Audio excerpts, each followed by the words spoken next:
fearless woman steps into court, determined to save her brother from a false conviction. But when a biased judge dismisses her, she makes a shocking revelation that could change everything. What will it take for justice to win against arrogance and prejudice? Have you ever witnessed injustice like this? Share your thoughts in the comments. Don't forget to like and subscribe for more powerful stories like this one. Let's dive in. Camille Hayes walked into the courtroom with a calm, steady confidence that belied the storm brewing inside her. Her sharp eyes scanned the room, taking in every detail. The polished wooden benches, the hushed murmurs of spectators, and the oppressive weight of judgment hanging in the air. She knew what she was walking into. This wasn't just a courtroom, it was a battlefield. And today, she wasn't just fighting for her brother, Ethan. She was fighting for justice, for truth, and for the one thing she couldn't bear to lose, her family. At the defendant's table sat Ethan Hayes, her older brother. Once the anchor of their family, Ethan now looked like a shadow of the man he used to be. His shoulders slumped, his hands clenched into fists on the table, his eyes fixed on the ground as if the weight of the room was too much to bear. Ethan had always been the steady one, the dreamer, the man who believed in fairness and decency. But today, that belief had been shattered. He couldn't stop the memories from flooding back. The blinding red and blue lights, the sharp commands of the officer telling him to step out of his car, the sudden shove that sent him crashing to the ground. He'd done nothing wrong. But in that moment, he realized that innocence meant nothing to a system designed to see him as guilty. Camille turned her gaze to Ethan, and her heart ached at the sight of him. She saw the fear in his trembling hands, the despair etched into his face. But she also saw the man she'd always looked up to, the man who taught her to stand tall, to speak the truth, no matter the cost. She leaned closer, her voice soft but unwavering. "Ethan," she whispered, "you're not alone in this. I'm here, and I won't stop until they see the truth." Ethan glanced at her, his eyes reflecting both doubt and the faintest glimmer of hope. He wanted to believe her, to trust that she could somehow fix this, but the scars of the past few months ran deep. He whispered back, barely audible, "Camille, I don't think they care about the truth." Camille's jaw tightened, a flicker of anger flashing in her eyes. She reached out, placing a firm hand over Ethan's. "Then we'll make them care," she said, her voice low but filled with steel. The room grew quieter as the bailiff called the court to order, the heavy doors creaking open to announce the arrival of the judge. Camille's gaze lingered on Ethan for a moment longer before she straightened in her seat, her determination radiating like a quiet fire. For Ethan, this courtroom was a place of fear and judgment. For Camille, it was a chance to expose the flaws in a broken system and fight for the man who had always fought for her. She took a deep breath, feeling the weight of the battle ahead. Whatever it took, she would not let her brother face this alone. The heavy doors of the courtroom creaked open, and all eyes turned toward the man who commanded the room before he even spoke. Judge Charles Vernon strode in, his black robe billowing behind him, his every movement exuding authority. He carried himself like a king entering his throne room, his sharp eyes scanning the courtroom as if assessing who was worthy of his time. Judge Vernon had a reputation for harsh decisions and a sharp tongue. To him, justice wasn't about fairness or truth, it was about control. Over the years, his courtroom had been a place where arrogance reigned and bias guided his rulings. People whispered about him, but no one dared to challenge him. He thrived on the fear his presence invoked. Taking his seat, Vernon leaned back in his high-backed chair, his fingers drumming against the desk. His gaze settled on Camille Hayes, and a faint smirk played on his lips. He had already formed an opinion, and it was clear he didn't see her as someone worth his time. "So," Vernon drawled, his voice laced with condescension, "you think you know the law better than I do?" The words hung in the air, heavy with disdain. Camille didn't flinch. She met his gaze, her expression steady and unwavering, even as his tone dripped with arrogance. For Vernon, this was routine. He had seen countless people like Camille, individuals who dared to challenge the system, who believed in truth and fairness, and in his eyes they all failed. To him, she was no different. The courtroom grew quieter, as though everyone could feel the tension thickening in the air. Vernon's demeanor wasn't just intimidating, it was suffocating. He had mastered the art of reducing people to silence, making them feel small, powerless. But Camille didn't shrink. She sat tall, her resolve unshaken. To the spectators, Vernon's words and tone were just another display of his ego. To Camille, they were a challenge, a signal that the battle ahead would not just be about facts, but about breaking through years of prejudice and power. Miles Carter stood confidently at the prosecution's table, his sharp suit pressed to perfection, his demeanor oozing control. He was the kind of man who thrived in the spotlight, every movement calculated to command attention. As he rose from his seat, the room seemed to lean toward him, anticipating his every word. This was his stage, and he knew how to work it. "Ladies and gentlemen," Carter began, his voice smooth and deliberate, "what we have here is not just a case of resisting arrest. It is a case of blatant disregard for authority, a man who, instead of cooperating, chose to escalate." He turned toward the jury, his piercing gaze locking on each member as if daring them to disagree. Carter had a gift for storytelling, but his stories weren't about truth, they were about manipulation. Today, his target was Ethan Hayes. To the jury, he painted Ethan as more than just a man in a courtroom. He was a threat, a symbol of defiance that needed to be subdued. "Ethan Hayes," Carter continued, his tone growing heavier, "is not the victim here. The officers who put their lives on the line are. They faced aggression, defiance, and hostility, and no amount of excuses can change that." Ethan flinched at the words, his shoulders tensing. Camille reached over, placing a steadying hand on his arm, her grip firm and grounding. Carter's words were venom wrapped in silk. He knew how to sway a jury, how to make them see what he wanted them to see. He lingered on phrases like dangerous behavior and a pattern of defiance, carefully crafted to instill fear and doubt. As Carter paced before the jury, he gestured toward Ethan, his voice rising slightly for emphasis. "This isn't just about one man. It's about what happens when we allow people to undermine the law. It's about accountability. It's about order." But Carter never mentioned the video evidence. He never addressed the footage that clearly showed Ethan being shoved to the ground without cause. He avoided it entirely, knowing that facts could unravel his carefully constructed narrative. The jury listened intently, their expressions unreadable, while the spectators shifted uncomfortably in their seats. Camille's eyes never left Carter, her jaw tight with controlled anger. She knew his strategy. She had seen it before, the twisting of truth into something unrecognizable. But this time, she wasn't going to let it stand. As Carter returned to his seat, he shot Camille a smug glance as if he'd already won. But Camille didn't blink. Instead, she straightened her posture, her resolve hardening. In that moment, the room felt like a battlefield. Carter had made his move, and now it was Camille's turn. The air in the courtroom felt heavy, almost suffocating.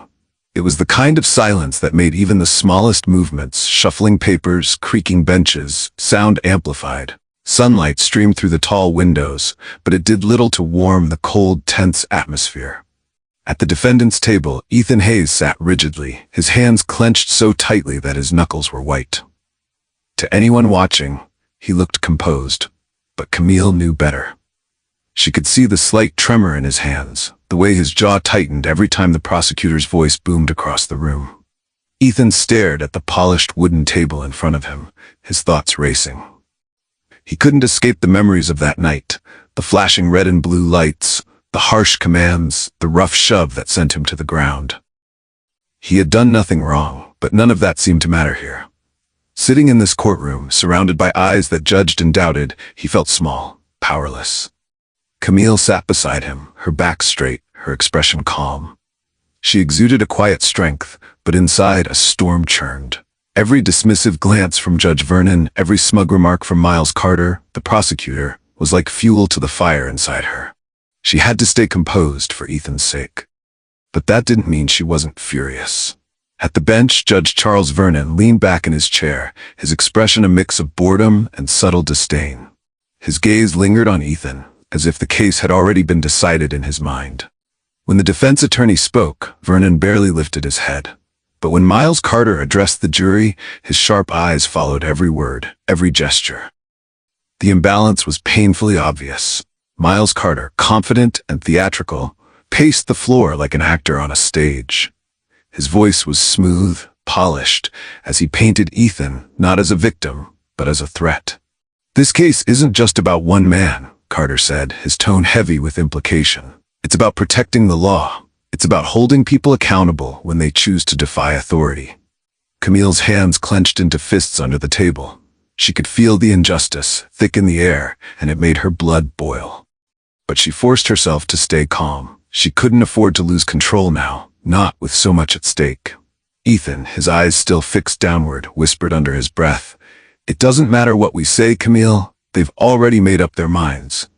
Camille leaned closer, her voice firm but gentle. "Don't you believe that? We still have a chance. The truth always finds a way." The tension in the room was palpable. The jury sat stiffly, their faces unreadable, while spectators exchanged glances and hushed whispers. Some looked at Ethan with sympathy, others with suspicion.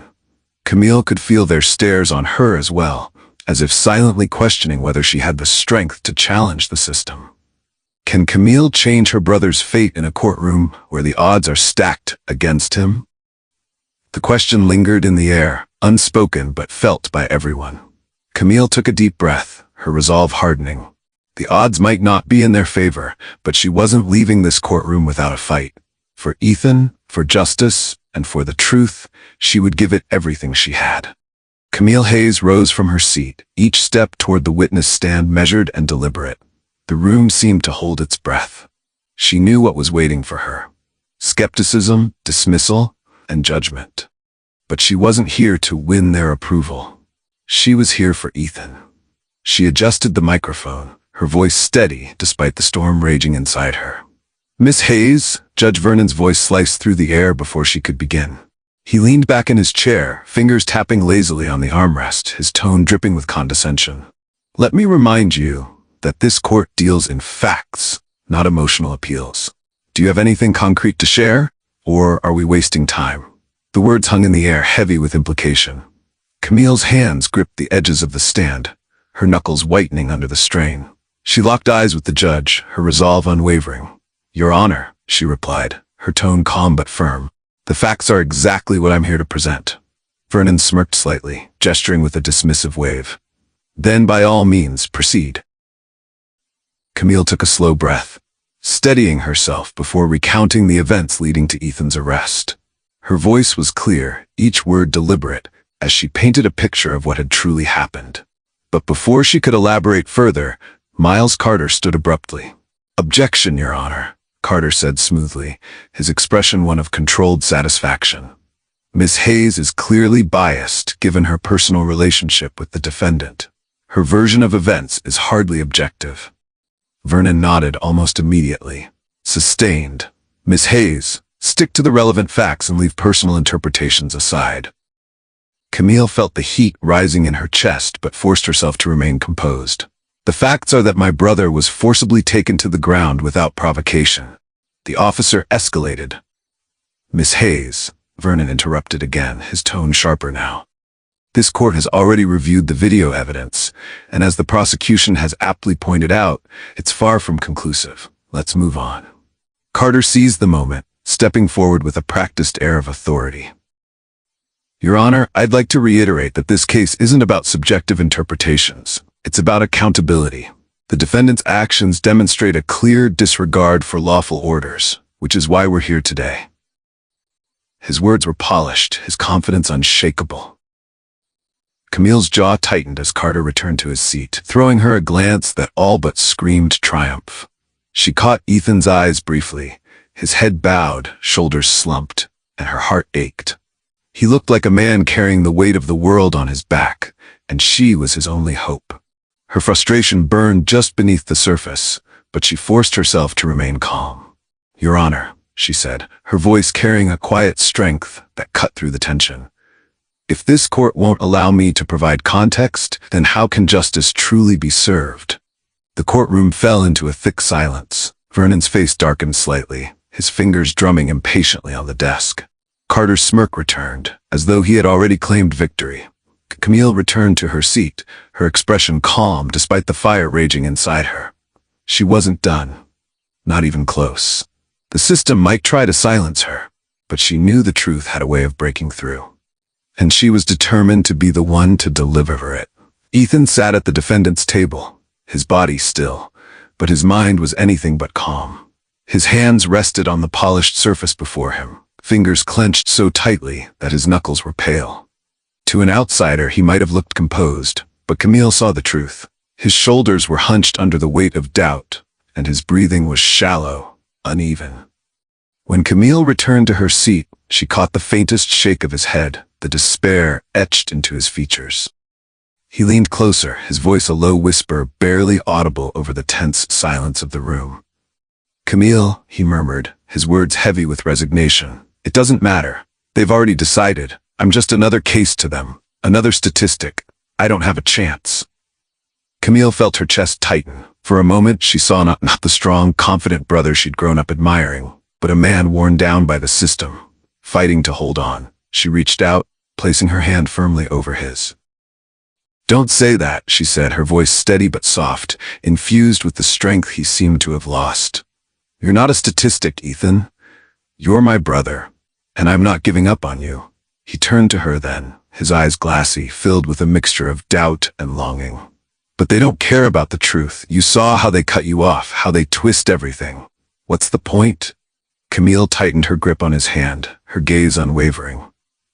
"The point is, I know who you are, and I know what's right. They can dismiss me, they can twist the truth, but that doesn't change what really happened." She leaned in closer, her voice dropping to a whisper meant only for him. "We're not done, Ethan. Not even close." Ethan blinked, the faintest flicker of hope breaking through the cloud of defeat that had settled over him. Camille saw it, the tiniest shift in his posture, the way his breathing steadied. It wasn't much, but it was enough to remind her why she couldn't stop fighting. "I know this feels impossible," she continued, her tone softer now, but no less determined. "And it's going to get harder. But we've been through too much to give up now.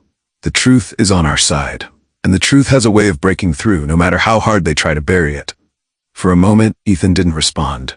He just looked at her, searching her eyes for the strength he needed. And then, slowly, he nodded. It wasn't much, but it was a start, a sign that he wasn't ready to give up completely. Camille gave his hand one last squeeze before letting go. "We'll get through this," she said, her voice quiet but resolute. "Together." Ethan sat up a little straighter, his hands unclenching as he took a deep breath. For the first time in days, the weight on his shoulders seemed to lift, if only slightly. Camille saw it, and for the first time in hours, she allowed herself a small, fleeting smile. The tension in the courtroom was almost unbearable, a charged silence stretching like a taut wire ready to snap. Camille Hayes stood at the witness stand, her composure like steel despite the mounting pressure. She could feel every eye on her, the skepticism, the doubt, the judgment, but she didn't flinch. Judge Vernon leaned back in his chair, his tone dripping with impatience. "Miss Hayes, if you're quite finished wasting this court's time, we'd like to move on." Camille didn't respond immediately. Instead, she reached into her blazer pocket, her movements deliberate. She pulled out a small black leather wallet and flipped it open, the contents catching the light. The gold emblem glimmered like a beacon against the heavy atmosphere of the room. The courtroom gasped. "My name," Camille began, her voice steady and deliberate, "is Special Agent Camille Hayes, United States Secret Service. I'm not just a witness. It's my duty to protect justice." The words landed like a thunderclap, reverberating through the silent room.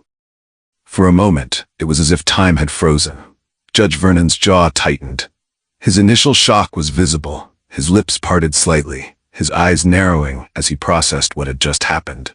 But almost immediately, he shifted in his chair, trying to reclaim the authority that had momentarily slipped from his grasp.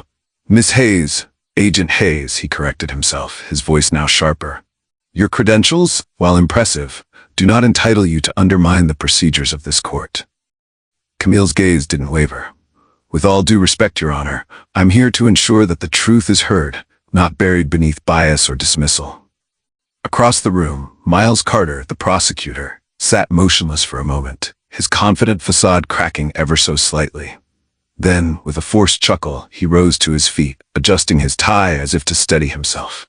"Your Honor, while Agent Hayes's credentials are noteworthy, they do not change the facts of this case. Her personal connection to the defendant still renders her testimony subjective. His voice wavered slightly at the end, betraying his unease. The bated silence of the room broke into a wave of murmurs. Members of the jury exchanged wide-eyed glances, their earlier expressions of indifference replaced with curiosity and even awe. Spectators leaned toward one another, whispering in hushed tones. The air buzzed with disbelief and excitement, as if the very energy of the courtroom had shifted. Camille stood tall, her badge gleaming under the harsh fluorescent lights, a quiet but undeniable symbol of authority. She turned her attention back to the jury, her voice clear and commanding. I've spent my career upholding the law, investigating corruption, and protecting this country's leaders. I've seen what happens when the truth is ignored, and I will not stand by while the same thing happens here. The murmurs grew louder, the weight of her words pressing down on everyone in the room. Camille remained steadfast, her presence unshakable, as if daring anyone to challenge her. Ethan, sitting at the defense table, watched his sister with a mixture of awe and disbelief. For the first time since the trial began, he felt something stir within him, a fragile, tentative hope. Judge Vernon banged his gavel, the sharp crack slicing through the noise. "Order!" he barked, his voice unsteady but loud enough to quiet the room. His eyes locked on Camille, his frustration barely masked. "Agent Hayes, you will adhere to the rules of this court. Credentials or not, this is still my courtroom." Camille met his gaze, calm and resolute. "And I intend to follow the rules, Your Honor. But I will also do everything in my power to ensure that justice is served." The projector hummed softly as the screen lit up, casting a pale glow across the courtroom. All eyes turned toward the video, the faint static giving way to grainy footage. Camille sat tall at the defense table, her gaze locked on the screen. This was the moment she had been waiting for, the moment the truth would speak louder than words. The video began. A police car's flashing lights illuminated a darkened street. Ethan stepped out of his car, his hands visible, his posture calm. The officer shouted commands, his tone sharp and escalating. Without warning, the officer lunged forward, shoving Ethan to the ground. Gasps rippled through the room as the footage showed Ethan's hands pinned behind his back, the officer's knee pressed into his spine. Camille rose from her seat, her voice firm yet composed. "If I may, Your Honor," she said, stepping forward. Judge Vernon hesitated, but eventually gave a reluctant nod. She pointed to the screen as the footage replayed. "Here," she began, her tone deliberate. "Ethan is complying. His hands are visible. There's no sign of resistance. Yet the officer pushes him, hard without cause. This isn't an arrest. It's an assault." The courtroom was silent, except for the steady hum of the projector. Camille's voice carried through the stillness, commanding attention. She let the video play further. Ethan was pinned to the ground, the officer shouting accusations while reaching for his weapon. Camille paused the footage. "Notice this," she said, pointing at the screen. "Ethan isn't moving. He isn't fighting. He's lying still, trying to comply despite the aggression. Yet this officer escalates without justification." The tension in the room was palpable. Members of the jury leaned forward in their seats, their expressions ranging from shock to quiet anger. Spectators exchanged hushed whispers, their faces a mix of disbelief and outrage. Camille continued, her voice tinged with emotion but steady. "This is more than excessive force. This is an abuse of power. And it's not just happening to Ethan. It happens to people who are overlooked, underestimated, and silenced. But today," she said, her gaze sweeping the room, "we have the evidence, and the truth is right here for all of you to see." The video finished playing, the final frame freezing on Ethan's face as he lay on the pavement, his body still and helpless. A heavy silence settled over the room, broken only by the quiet murmurs of those watching. Camille turned to the jury, her voice softer now, but no less powerful. "This isn't just about Ethan. It's about what we're willing to accept as justice. It's about whether we'll allow power to overshadow the truth." Ethan sat motionless, his hands gripping the edge of the table. For the first time in weeks, he felt something stir inside him, a glimmer of hope, fragile but growing. The jury exchanged glances, their earlier detachment replaced by something more human. Empathy, perhaps, or understanding. Even Judge Vernon shifted uncomfortably in his seat, his usual air of authority cracking ever so slightly. Camille returned to her seat, her expression calm but resolute. The evidence was out. The truth was undeniable. Now, all she could do was wait and trust that justice would finally prevail. The courtroom was silent, save for the faint ticking of the clock on the wall. Every person in the room held their breath, their eyes fixed on the foreperson of the jury as she unfolded the slip of paper in her hands. Ethan sat motionless at the defendant's table, his fingers gripping the edge so tightly that his knuckles turned white. Beside him, Camille placed a steadying hand on his arm, her own heart pounding in her chest. The foreperson cleared her throat, her voice trembling slightly as she spoke. On the charge of resisting arrest, we find the defendant, Ethan Hayes, not guilty. For a moment, there was no sound, as if the room needed a second to absorb the words.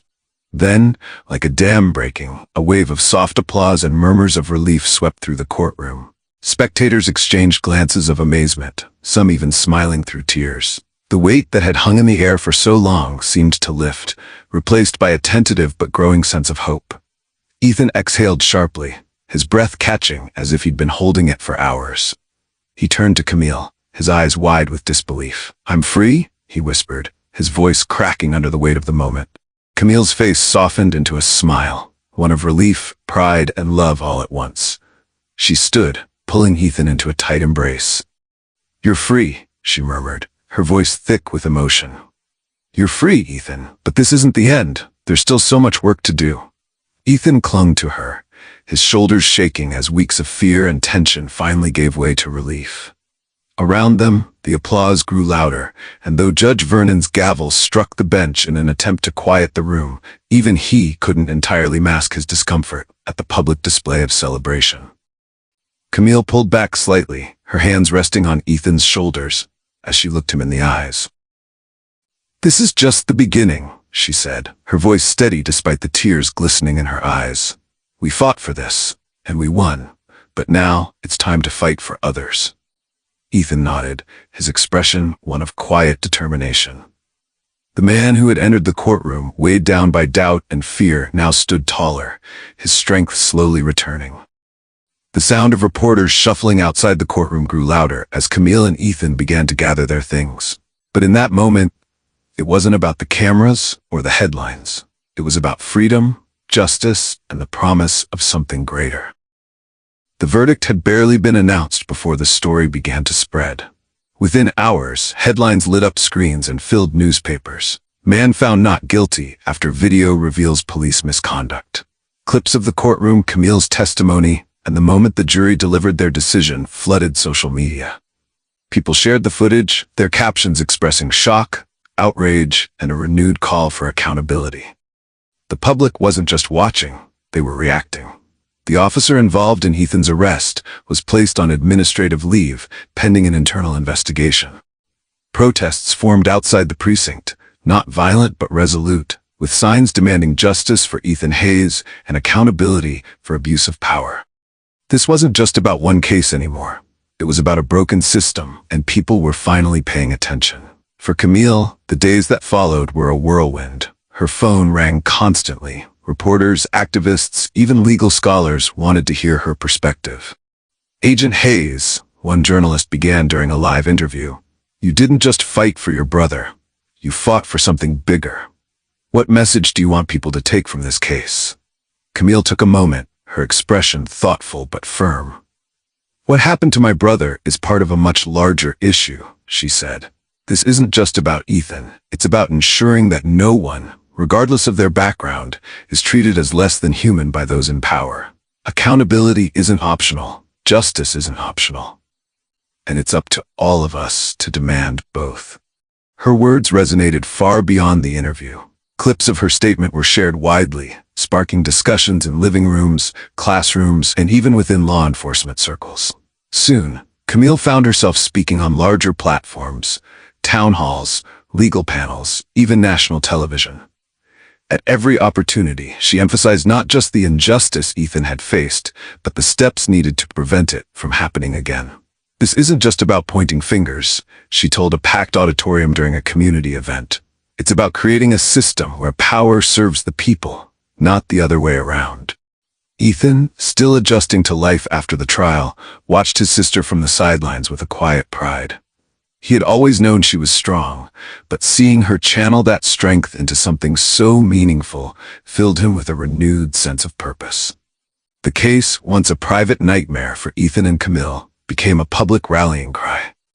Across the country, people began to question policies, demand reform, and advocate for greater transparency in law enforcement. Camille had sparked something, a movement, a conversation, a call to action, and it wasn't going away anytime soon. The lights on the stage were bright, casting a warm glow over the packed auditorium. Hundreds of faces stared back at Camille Hayes, their expressions a mix of hope, admiration, and anticipation. She stood tall at the podium, the weight of her journey evident in her calm, steady gaze. This wasn't just a speech, it was a call to action, a culmination of everything she and her brother had fought for. Camille took a deep breath, her voice carrying across the room, firm yet filled with emotion. When I walked into that courtroom, I wasn't just fighting for my brother. I was fighting against a system that too often forgets the people it's meant to protect. I was fighting for the truth, even when it seemed like no one wanted to hear it. Her words resonated in the stillness, a quiet hum of agreement rippling through the audience. She paused, letting the weight of her message settle. I learned something during that fight, she continued. Justice doesn't happen on its own. It's not automatic. It's not inevitable. It takes people, ordinary people, willing to stand up, to speak out, and to believe in the power of truth. Her eyes scanned the crowd, meeting their gazes one by one. And here's the thing about truth. It's not always comfortable. It's not always easy. But it's the foundation of everything. Without it, there can be no accountability, no fairness, no justice. A murmur of agreement rose from the audience, and Camille let it settle before continuing, her tone softening but losing none of its strength. Ethan's case was just one example. There are countless others, people whose voices are silenced, whose stories are ignored. But it doesn't have to stay that way. Change starts with us. It starts with you. The room grew quieter, the weight of her words pressing down like a tangible force. Camille took a step back from the podium, her final words delivered with unwavering conviction. Justice isn't something we can take for granted. It needs people willing to rise, to fight, and to believe. If you want to change the world, start with the truth. A beat of silence followed, the audience holding their collective breath. And then, like a wave, applause erupted, rising and swelling until it filled every corner of the auditorium. People stood, their hands clapping, their faces alight with a shared sense of purpose. Camille stepped back, her gaze steady and her heart full. This wasn't just about Ethan anymore. It was about something bigger. And for the first time, she felt the ripples of that change beginning to spread. Thank you for watching this powerful story. If it moved you, please give this video a like and share it with someone who needs to hear this message. Your support means the world to us. It inspires our team to keep creating meaningful content that makes a difference.